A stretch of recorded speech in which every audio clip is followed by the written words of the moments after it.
All right, so speaker up here, if you can come up here, yeah, easier to hear you. Hey, my name is, like you said, my name is James Radford. Today, I'm sitting around now hiring quite a day sheet just to kind of give you an idea. So compensation for this position is 65 cents an hour. We're seeking individuals who provide a safe and caring environment for our customers. They're available 24/7, support the emotional and physical well-being while on site, communicate effectively with outside management teams regarding the needs of each individual. Qualifications are a passion for supporting and nurturing individuals, willingness to work on call 24/7, including weekends and holidays, the ability to handle potential challenges with empathy and care, possibly physical or emotional harm, strong communication and interpersonal skills. And then our compensation for this position, 65 cents an hour. 1 full day off a month paid for by the state of Missouri. No medical, dental, or vision benefits, and no 401k plan. To apply for this position, please send your resume and brief cover letter explaining your motives to become a foster parent at dss.mo.gov. This is reality. This is what foster parents deal with every single day. People give foster parents a bad rap, and yet they're the unsung heroes of our community that most often get overlooked. The average foster parent puts aside the needs of themselves, their family, including their kids, and to be able to meet the needs of children who are in this position at no fault of their own. None of the kids we care for have ever done anything to deserve what they're going through. It's all because of parents who make bad choices. It's the biggest issue is meth in the area. We all know methamphetamines is a big issue in the Ozarks. Heck, there's even a TV show about it. So this is this is what we deal with day in and day out. Some people will say, well, then why do you do it? Because we love kids. This isn't something we do because we want to. It's something we do because we're called to do. And each and every day, new children are coming into the system and going out. We focus on the Lake area, Miller County, Camden, Morgan, and we go down to Laclede. And out of those areas, there's about 170 kids that are coming in and out of the system on a regular basis. So that's why we started this. A little bit about myself. And then I'll go down. You can kind of look at these facts as we're going along.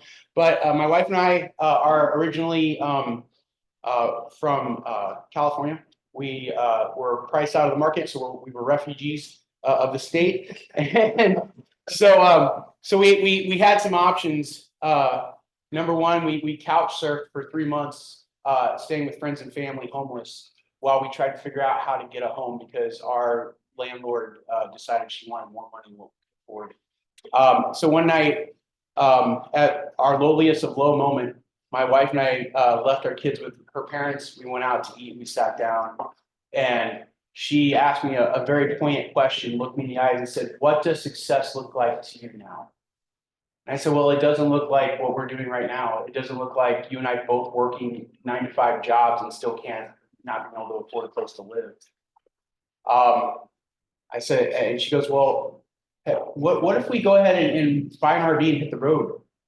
Now, this was back before everybody was doing it. So it was like, you didn't see all these videos online now like you do of some family who decided to hit the country, buy an RV and hit the road. This was back when like only retired people did this kind of thing.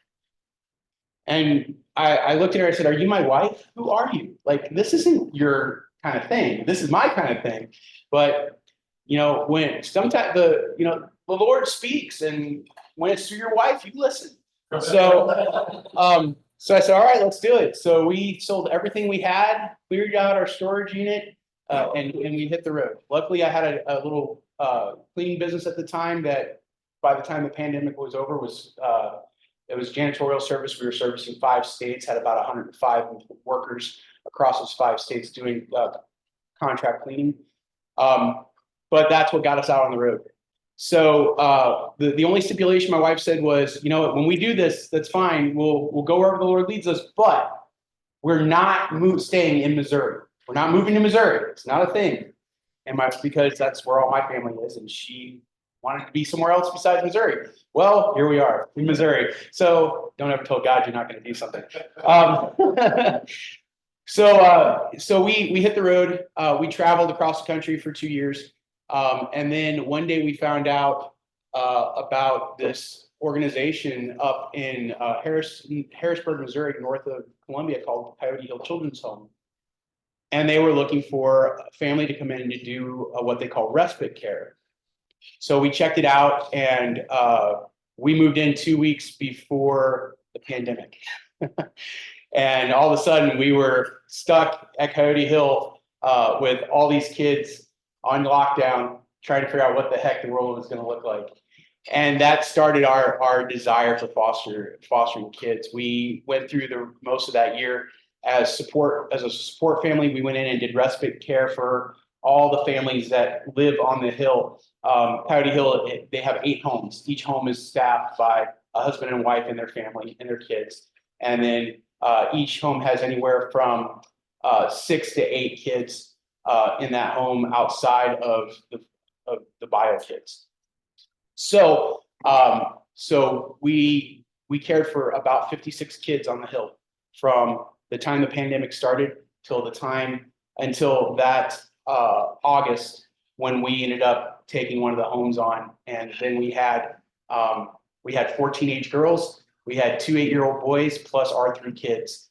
And then we got locked down for 3 weeks in that chaos, which was totally fun. But that's just to kind of give you a history of where we're at. We have personally cared for 14 kids in our own care. We have 5 in-house right now, 8, 7, 4, 2, and 1, along with our 9-year-old daughter. Our older boys are out of the house now. Our oldest daughter is expecting our first grandkid. We adopted her a few years ago. And so, as you can see, we're all about foster care. We know what the hurt and pain is that comes with foster care. We've been through it all.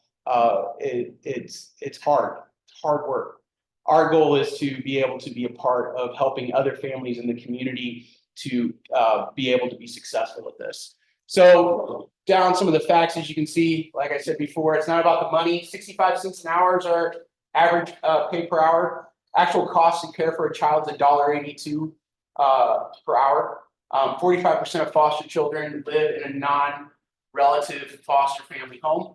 That does not include group homes. That's only just traditional foster homes. There are around 20,000 youth in Missouri's foster system at any given time. That number is actually wrong. The last update was 14,000. I made a mistake there. We do it because we love kids. It impacts the entire family. And children in foster care average about 3 placements over a 2-year period. Some facts about foster kids. 45% of foster kids live in a non-relative foster family home. The median age of a foster child is 6 years old. The average is 8. The majority of kids in foster care are girls. And I'll let you imagine why. Let's see, the average child spends about 2 years in care. Foster kids are suspended and expelled from school 3 times more often than other children. 51% of foster kids graduate from high school. Here's the need. Fostering children is a huge task. The community is made up of a unique group of selfless people who focus on the needs and well-being of children that are not their own. With all the focus on others, putting others' own needs aside isn't easy. For foster families to give their best time off and self-care is essential, and that time often comes in the form of respite care. So respite care is when you take when the kids that you're caring for go somewhere else so you can get a break and focus on your own personal needs. Respite care is hard to come by. Like I said a few minutes ago, the state only pays for 1 day a month. So you have 24 hours a month to be able to remove the kids from your home, get some rest, and bring them back in if you can find care. My wife and I have been looking for respite care now for 2 weeks for 5 kids, and I only have 1 kid placed, which means we may end up changing our plans for the weekend, which is part of our life, and it happens. But because it's really hard, most of the people that are doing respite care right now are also foster parents. So they're not really up on the idea of bringing more kids into their home when they're already dealing with their own struggles day to day. And again, there's no real pay for that to help compensate. We don't do it for the money, but it does help. So herein lies the issue of, so where do I send my kids? Well, that's where Kids Cove comes in. We provide respite foster care for families around central Missouri. Our home is located here in Gravelway Mills. We bought it 2 years ago. Our lake home provides a place of solace for kids to come and relax. While here we offer a respite experience that is a vacation for foster kids in a peaceful, low-key environment. Kids Cove, our goal is to be a constant. We want our home for these kids to be like you going and visiting your aunt and uncle, your grandma and grandpa when you were a kid. I'm sure you remember those times you got excited to go stay at grandma and grandpa's house for a few days, or maybe you had an aunt and uncle that live on a lake and you just love going and spend a week with them during the summer. We want that to be what Kids Cove is as a part of these kids' lives, something they can depend on, something they can look forward to, giving the kids as much of a break and vacation from the parents as the parents and from the kids, because that's a huge need. Here's a little bit about the lake area. Now, when I say lake area, I include Cleve County because we get a lot of kids from Cleve up here because there's a shortage down there. But Missouri, again, only pays about 12 to 24 hours per month per kid. Fostering, like I said, is a full-time job. Currently, we have 79 licensed foster homes in this area. Just 12 months ago, it was 124. We're down almost 30%. Foster families on average are not renewing their licenses because they aren't getting the support they need to do what they need to do successfully. The majority of the reason they don't renew their license after 2 years is just absolute burnout. You're dealing with the state and state agencies. You're dealing possibly with private agencies. You're dealing with parents who are ungrateful for the service you provide their kids. You're the enemy more often than you are the hero. Kinship homes in the area again make up right now we have a record of at least 54 homes that are kinship placements. Those are kids placed with grandmas and grandpas, moms and dads, but there's even a larger demographic there that isn't even recognized because they aren't actually going through the system. Mom or dad have just dropped the kids off at grandma and grandpa's door and said we're done. An interesting fact, 1 in 5 kids in the Camdenton school district are actually being raised by a grandparent or an aunt and uncle. 1 in 5. And that's a lot of kids. I don't even know how many kids we have in the Camden School District. But a foster home averages, I meant to change that X after I found the number. 5.6 kids per home is the average number of kids in a foster home at any given time. Currently, we have 164 youth cases going across the 4 counties. And Missouri, again, I can't say it enough, only pays for 12 hours per month per child or a 24-hour period. Next one. So what services do we provide? Well, let's get past the nitty-gritty, unpleasant things of foster care and talk about how we want to help. We want to give foster families foster parents the opportunity to rejuvenate so they can better provide the needs of the kids that they're servicing. So we want to offer a week a month per child of respite care. That means anytime during the year, a foster parent can give us a call and say, I just need this next week off, and they can get 1 week a month of rest. That doesn't include giving them a date night every week. This is modeled after Coyote Hill. There aren't really any other respite organizations across the entire state doing what we're doing. We're the first one. And so we're kind of modeling it after what we've seen with the large group homes, and actually, which don't even exist anymore. The state is no longer licensing group homes for traditional kids. They're putting them all in foster homes. But with Coyote Hill, our family's got 1 day or 1 week a month and 1 day a week to be able to get the respite care they need to continue on with what they're doing. And then we also do emergency placements for kids that are entering the foster system. Our 5 kids we have right now are from Cleve County. We got the call from another foster parent saying, hey, can you guys take these kids? We have a fairly large house and And we found out that if we hadn't taken them, the reason we took them was because they couldn't find placement for all 5, and they were going to put them into a homeless shelter down in Springfield until they could find placement. A lot of kids coming into the system, if they end up sleeping on the floor of their caseworker's office the first night or 2 while they look for a place. So we're going to be able to provide emergency placement space for those kids so that we can give them a place to stay until they find a more permanent situation. So what can we handle? Well, we have about a 3,000 square foot house on 3 levels. I mean, we've got stairs everywhere. I've never seen so many stairs in a house before. So we've got huge bedrooms. This room used to be 2 rooms. It's now 1. That's how we bought it. But we can actually put 4 sets of bunk beds in here and house 8 kids just in this single room alone. Our other 2 rooms I built out of our garage. We took a 2-car garage, we turned it into 2 bedrooms, a bathroom, and a pantry. Both those bedrooms can handle 2 sets of bunk beds, so we can get another 4 kids in this room there. So we could potentially house 16 kids at a time if I could find the help to do it, because my wife and I are not that nuts. Total cost per night runs $36.94. That includes support staff. That includes my wife and I work doing this full time. That includes all of our utilities and expenses, and that's based on an average of 16 kids per night per month. So we have this great house. Unfortunately, this great house was built in 1990. So this great house still has some needs that need to be filled.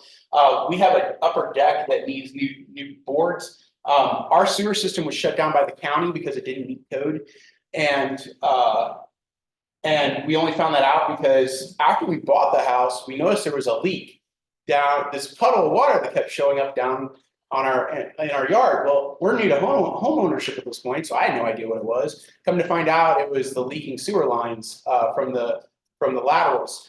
And we then found out that even though I had that inspected before we moved in, the inspection was not correct, and our lines did not meet code. So the county said, you got to shut down your lines. So we had to have our lines capped. So we're running off of a sewer tank now that we get dumped at $200 per visit every 2 weeks.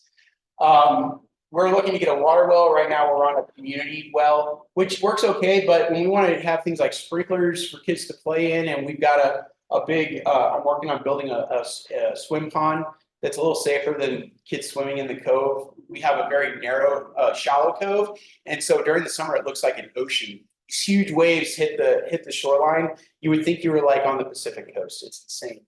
So we're building this great big natural swim pond for kids to be able to swim in, so we can keep them a little safer.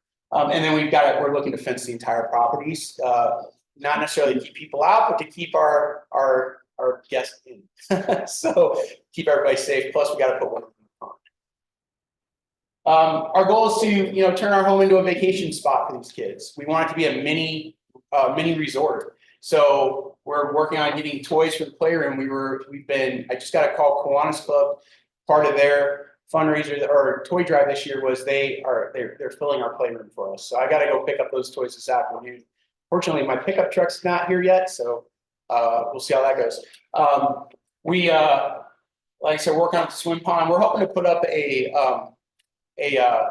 workshop outside that we can turn into a maker lab with 3D printers and laser printers and all those cool things that kids want to try out, and just to give older kids an opportunity to do something other than play video games all day.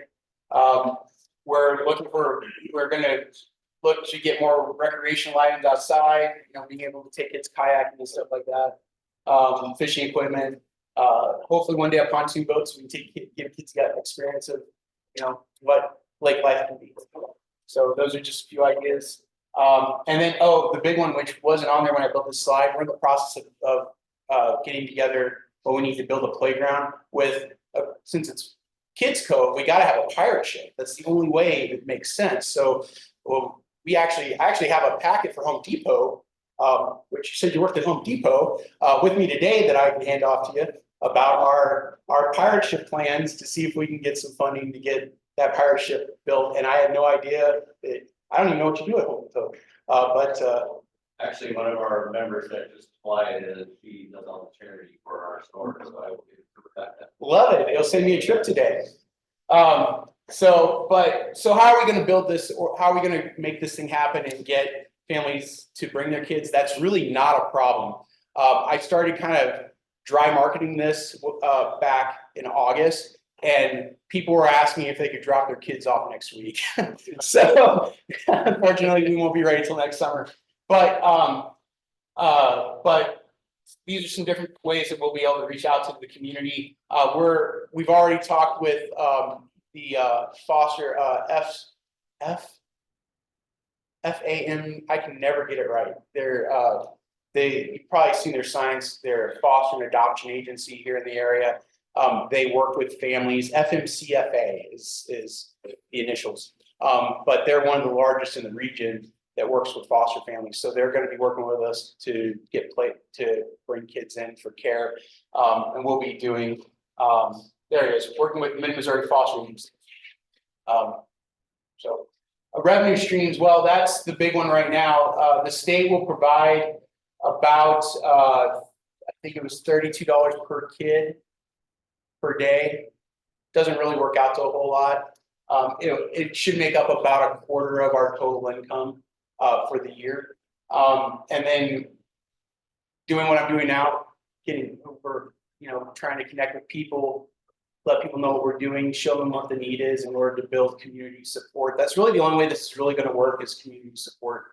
Letting people like you all know what we're doing and what we're striving for and what the needs are in order to come together to make this a reality for our community. And then grants, which are a whole another issue. So here's our budget for this upcoming year. $218,000. $23,000 of that is for the house mortgage. We have direct care costs, food, electric, and so on, for about $35,000 a year. Direct care staff, that number is, that was my wife and I, because we'll be there 24/7, and then we have part-time support staff coming in just during the day. I try to keep what we need to a minimum. And in all reality, this is really the low end of the totem pole. I'm not even sure this is enough money to really cover all the needs completely for the year, because this is new for us and we're still trying to figure a lot of things out. But this would cover our base needs to get the ball rolling, to have a maintenance person on staff to take care of any issues that come up on the house throughout the year, so that we can provide the very best care we possibly can. So yeah, so about $36.94 a day on average. That's it. Does anybody have any questions?